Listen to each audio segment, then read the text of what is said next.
চট্টগ্রামের পটিয়ায় ইসলামী bank issue নিয়ে সংঘর্ষের ঘটনায় ৩০০ জনের বিরুদ্ধে একটি মামলা করেছে পুলিশ।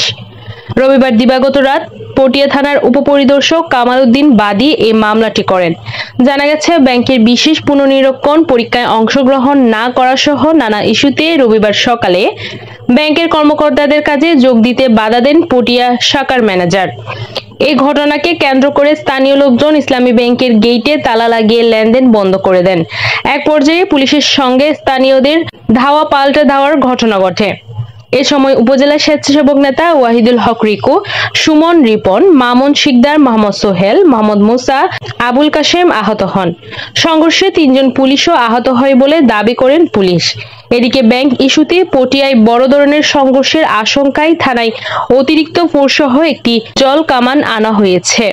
পটিয়া থানার ওসি জুজুৎসু যশ চাকমা মামলার বিষয়টি নিশ্চিত করে জানান, সরকারি কাজে বাধা ও পুলিশের উপর হামলার অভিযোগে থানায় একটি মামলা করা হয়েছে, তবে কেউ গ্রেফতার নেই।